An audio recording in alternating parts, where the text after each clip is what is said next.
দেশে হামের টিকা বিলম্বিত হওয়ার কারণে শিশুসহ প্রায় 250 জন ইন্তেকাল করিয়েছেন। এই অকালে ইন্তেকাল করার কারণে তাদের আত্মার মাগফিরাত কামনা করছি এবং তাদের যে আত্মীয় পরিজন রয়েছে যারা শোকে কাতর অবস্থায় রয়েছে তাদের প্রতিও সমবেদনা জ্ঞাপন করছি। এখন এই হামের টিকা বিলম্বিত হওয়ার কারণ কি? থাকতে পারে অনেক কারণ।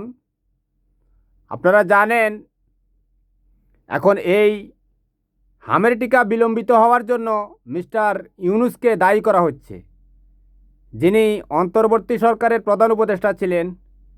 2024 সালের 5 আগস্টের পর 8 আগস্ট উনি সরকারের ক্ষমতায় বসেছেন। ওনাকে চারদিক থেকে দায়ী করা হচ্ছে। এখন উনি কি ওই সময় টিকা কিনেননি? বাংলাদেশে শেখ হাসিনা একটা ধনী দেশ রেখে গেছে, যেই দেশে মানুষ বাজার থেকে পাঙ্গাস মাছের কাটা কিনে খেত 15 টাকা পিস। কাটা দিয়ে ওই যে পুঁই শাক, পালং শাক, ঢেঁকির শাক, লাউয়ের শাক, কুমড়ার শাক, তারপরে কলমি শাক, এগুলো দিয়ে রান্না করে খেত। এখন টিকা কিনবে কোত্থেকে? শেখ হাসিনা তো বলেছে সে এদেশকে সিঙ্গাপুর বানিয়ে গেছে, তাহলে টিকা কিনা গেল না কেন? শেখ হাসিনা বলেছে সিঙ্গাপুরের চেয়েও ধনী দেশ বাংলাদেশ। তাহলে সিঙ্গাপুরের বাজেট না, ওদের রিজার্ভ আর কি প্রায় 560 বিলিয়ন ডলারের বেশি। আর বাংলাদেশের রিজার্ভ শেখ হাসিনা 2 বিলিয়ন ডলারে রেখে গেছে। বুঝতে পেরেছেন? তো এই হচ্ছে শেখ হাসিনার সিঙ্গাপুর আর কি। তো সমস্ত প্রসঙ্গে শেখ হাসিনা আসবে, কারণ শেখ হাসিনা হচ্ছে এদেশের ধ্বংসের মূল হোতা। এই দেশকে সামাজিকভাবে, অর্থনৈতিকভাবে, রাজনৈতিকভাবে, মানুষকে মানসিকভাবে মানে সর্বপ্রকারে ধ্বংস করে দেওয়ার জন্য যত অপচেষ্টা সব সে করেছে। আমরা যে এখন তার সমালোচনা করছি, রাত জেগে জেগে ভিডিও করছি, আমরা মানসিকভাবে আঘাতপ্রাপ্ত। কারণ শেখ হাসিনা যে ধ্বংসযজ্ঞ চালিয়ে গেছে, যে মানব হত্যা করে গেছে, রাজপথে মানুষের নিথর দেহ পড়েছিল, সে কারণে আমরা রাত্রে ঘুমাতে পারি না। সেই মানুষগুলোর আর্তনাদ আমাদেরকে তাড়া করে বেড়ায়। শেখ হাসিনার মতো বেশবস্যাকে এদেরকে এই লাশের আর্তনাদ সে শুনে না। বেশবস্যারা সবসময় হত্যা করে। বুঝতে পেরেছেন? তো আপনারা সমালোচনা করবেন, কমেন্ট করবেন ভিডিওতে। তারা এখনও বলতেছে রিকশাওয়ালার রূপে আসতেছে, সিএনজি ওয়ালার রূপে আসতেছে, আর কমেন্ট করতেছে আগেই ভালো ছিলাম। তো অন্তর্বর্তী সরকারের প্রধান উপদেষ্টা মিস্টার ইউনূস সাহেব কি ভ্যাকসিন কিনেনি? অবশ্যই কিনেছে। এখন এই টিকা বিলম্বিত হওয়ার কারণ হচ্ছে শেখ হাসিনা 2023 সালে এই ওপেন টেন্ডারের মাধ্যমে, বিভিন্ন সংবাদ মাধ্যম থেকে জানা গেল আর কি, ওপেন টেন্ডারের মাধ্যমে এই টিকাগুলা কেনার একটা ব্যবস্থা করেছে। সে কোত্থেকে কিনবে? টিকা তো মনে করেন সব আমার আপনার টাকা দিয়ে কিনা হয়, সব সরকারই এটা করে। সরকার আমরা বসাই এ কারণেই। আপনি মোবাইলে 100 টাকা ঢুকালে 54 টাকা শেখ হাসিনা কেটে নিয়ে যেত, কারণ ওকে বড় বড় ইলিশ মাছ খেতে হবে। তো কথায় কথায় এটা আসবে। এই দেশের মানুষ এই বাজার থেকে পাঙ্গাস মাছের কাটা কিনে খেত, 15 টাকা দিয়ে কাটা কিনে সেটা বিভিন্ন শাক দিয়ে কিনে খেত। আর শেখ হাসিনা এত বড় বড় ইলিশ মাছের পিস সেগুলো খেত। সে ভাত দিয়ে ইলিশ মাছ দিয়ে রান্না করত। কতটুকু নোংরা! সে ভাত দিয়ে কখনো ইলিশ মাছ দিয়ে রান্না করে? সে করত, কারণ তার বাপের জমিদারি পেয়েছে এই দেশটাকে। ভাত দিয়ে ইলিশ মাছ দিয়ে রান্না করে নাকি? গর্দব, নোংরা কোথাকার অপদার্থ। তো এই সমস্ত হিংস্র মহিলারা এই দেশ চালিয়েছিল, তাদের কাছ থেকে অবশ্যই আপনারা দূরত্ব বজায় রাখবেন, কারণ এরা দেখতে মানুষের মতো, এরা কিন্তু আওয়ামী লীগ। আচ্ছা, টিকার কথায় আসি। মিস্টার ইউনূস 2025-26 অর্থ বছরে এই টিকার জন্য বরাদ্দ দিয়েছে 862 কোটি টাকা। কত টাকা? 862 কোটি টাকা। তারপর এডিবি থেকে লোন করেছে 609 কোটি টাকা। এডিবি মানে এশিয়া উন্নয়ন ব্যাংক। এশিয়া উন্নয়ন ব্যাংক হচ্ছে এডিবি। টোটাল হলো কত? 1451 কোটি টাকা। এটা সরকার দিয়েছে ইউনিসেফকে বাংলাদেশকে টিকা কিনে দেওয়ার জন্য। এছাড়া আরও একটা অর্গানাইজেশন বাংলাদেশকে টাকা দেয় টিকা কেনার জন্য। আমরা তো গরিব দেশ, বুঝতে পেরেছেন? এই যে কথাগুলো বলেছি, ইলিশ মাছ আর ফাঙ্গাস মাছের কাঠা, এখন বুঝতে পারবেন। Global Alliance for Vaccine and Immunization, সংক্ষেপে GAVI, তারা বাংলাদেশকে 773 কোটি টাকা দেয় প্রতি বছর টিকা কেনার জন্য। ফ্রি ফ্রি, আল্লাহর হস্তে। বুঝতে পেরেছেন? এই অর্গানাইজেশনটা হচ্ছে বিশ্বের যে ধনী দেশগুলো রয়েছে তারা, এবং তাদের যে ধনী ব্যক্তিবর্গ রয়েছে, যেমন বিল গেটস, এলন মাস্ক, এদের মতো ধনী ব্যক্তিরা, তারা তো হাজার হাজার কোটি টাকার মালিক। তো তারা দরিদ্র দেশের সরকারকে টিকা কেনার জন্য এই টাকাটা দেয়, যাতে এই দেশের শিশুগুলো অকালে প্রাণ না হারায়। কিন্তু শেখ হাসিনার মতো বাটপাররা, ওরা ধনীর সেজে বসে থাকে। ওরা অনেক বড় লোক, ও তো অনেক বড়, একেবারে আরবের খুরমা খাজুর। ওর বাবা জমিদার ছিল, বুঝতে পেরেছেন না? টিনের ঘর ছিল গোপালগঞ্জে, সবাই জানে। আমি বলি নাই, সেটা বলেছে ওই ঘাতক দালাল নির্মূল কমিটির গাদানিকের যে সভাপতি ছিল, এর নাম কি? শাহরিয়ার কবির। সে বলেছে টকশোতে যে শেখ মুজিবের বাড়িতে ছিল টিনের ঘর। তো ওই জমিদারের পরিবারের জমিদারের কন্যা তো গোপালগঞ্জের টিনের ঘর ছিল। ওই শাহরিয়ার কবির টকশোতে বলেছিল, ওই ঘাতক দালাল নির্মূল কমিটির সভাপতি ছিল, বলেছে সেই টিনের ঘরটা যাতে না ভাঙা হয়, সেটা জাদুঘর করার জন্য। এখন শেখ হাসিনা তো জানে ওই টিনের ঘর থাকলে তাকে আর জমিদার পরিচয় দেওয়া যাবে না সারা বিশ্বে। জমিদারের কি টিনের ঘর থাকে নাকি? তাই না? তো সেটা ভেঙে ওখানে একেবারে আলিশান বাড়ি বানিয়ে ফেলেছে মানুষের টাকা দিয়ে। এখন শেখ মুজিব সাহেব তো বক্তৃতা একটা শুনিয়ে বাংলাদেশের প্রধানমন্ত্রী হয়ে গেছে। ওই যে 7 মার্চ বক্তৃতা একটা দিয়েছে না? তো শেখ হাসিনাও তো 15 বছর 7 মাস, এর আগে 5 বছর এদেশের প্রধানমন্ত্রী হয়েছে এই শেখ মুজিবের বক্তৃতা এটা শুনিয়ে শুনিয়ে। আপনারা তো আমার বক্তৃতা শুনেন না। আমি ওই রকম মানুষকে উস্কানি দিয়ে বক্তৃতাও দিতে পারি না, বাংলাদেশের প্রধানমন্ত্রী হতে পারি নাই। প্রধানমন্ত্রী হওয়ার দূরে থাকা একটা চৌকিদারও হতে পারি নাই। যাক, আল্লাহ ভরসা, আল্লাহ যদি চায় প্রধানমন্ত্রী হলেও হতে পারে, আলহামদুলিল্লাহ।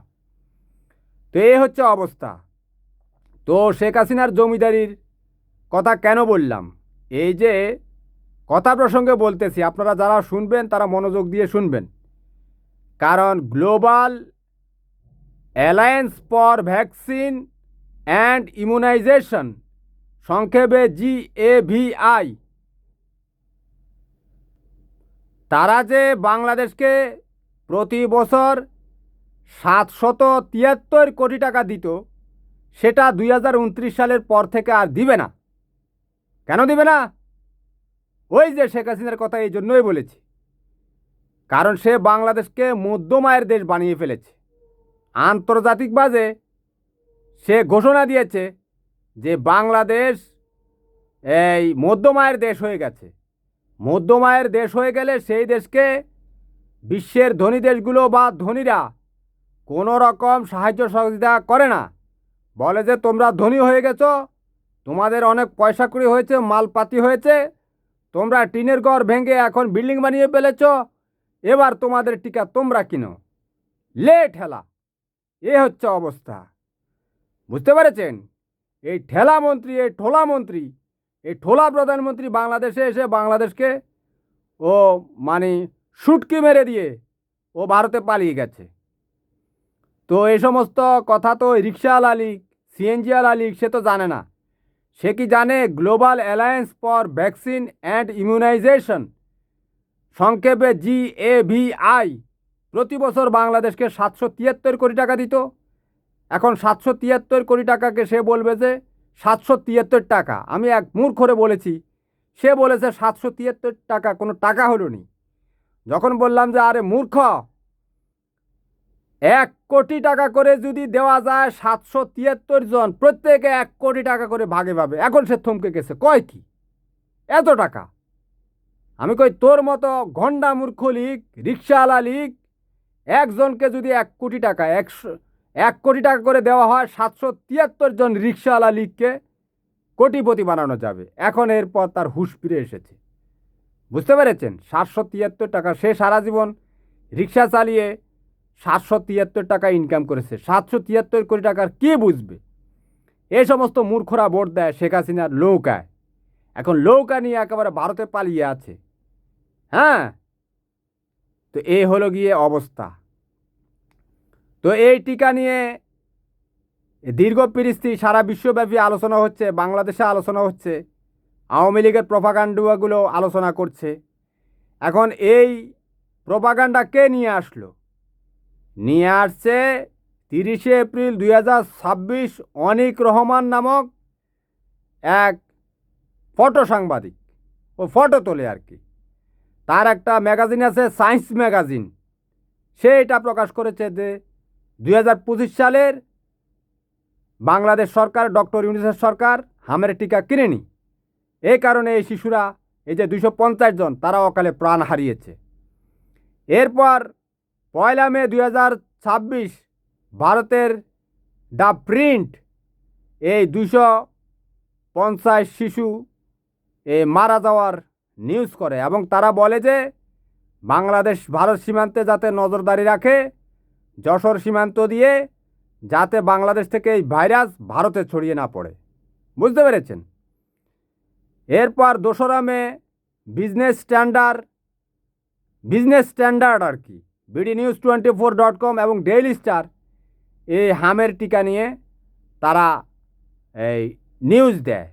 এই নিউজ দেয় আর কি, ওই যে প্রপাগান্ডা আর কি, এ খালি নিউজ দেয়।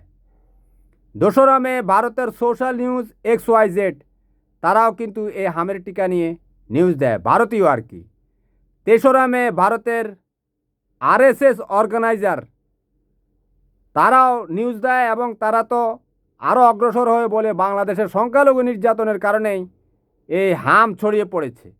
অর্থাৎ আমাদের উপর আর কি ঐশ্বরিক একটা মানে আজাব এসে বলছে বলে প্রমাণ করে।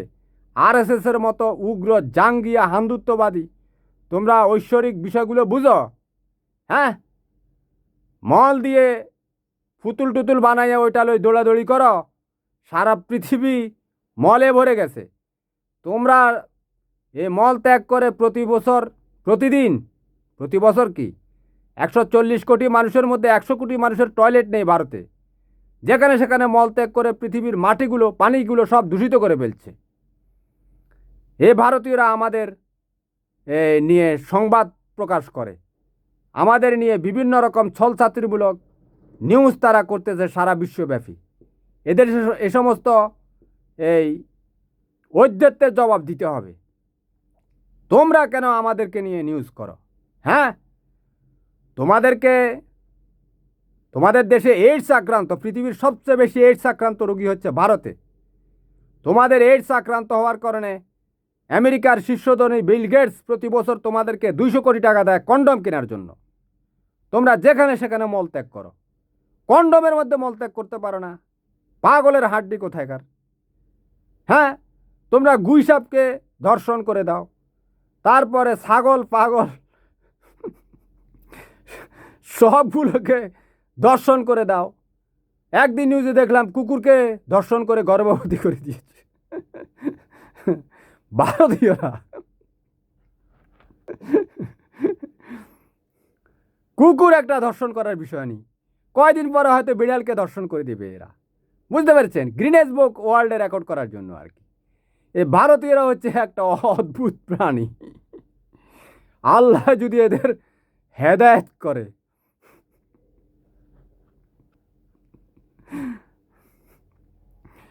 ভারতীয়রা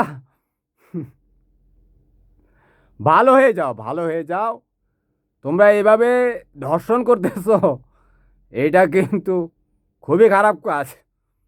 তাই বুঝি কুকুরকে কুকুরকে দর্শন করবে, বিড়ালকে দর্শন করবে, কোন দিন আবার মুরগি দর্শন করে দাও আল্লাহই জানে।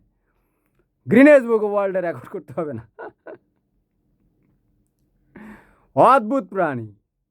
তো তোমরা 200 কোটি টাকার 200 কোটি টাকায় তোমাদের হচ্ছে না, আর আমাদের দেশে কে বলতেই তো পারো, আর শেখ হাসিনার কে বলতে পারতো, ও তো তোমাদের কাছে আছে, ওর কাছে ট্রিলিয়ন ট্রিলিয়ন ডলার রয়েছে, ও তোমাদেরকে কন্ডম কিনে দিবে। শেখ হাসিনার কাছে প্রচুর টাকা, বাংলাদেশের সমস্ত টাকা সে তোমাদের দেশে নিয়ে রেখেছে, তোমরা কন্ডম কিনতে পারো না। আর মিয়া রাস্তাঘাটে পলিথিন তো পাওয়া যায়, পলিথিন লাও, রাস্তাঘাট থেকে পলিথিন কুড়িয়ে নিয়ে সেটা দিয়ে করো না। যা করার করো, অন্তত এইডস তো হবে না, তাই না? পাগলের হাড্ডি কোথাকার, কোনো বিবেচনা বোধ নেই, মাথার মধ্যে গিলু নাই। কন্ডম যখন কিনতে পারো না, পলিথিন তো আছে, কত সহজলভ্য একটা জিনিস।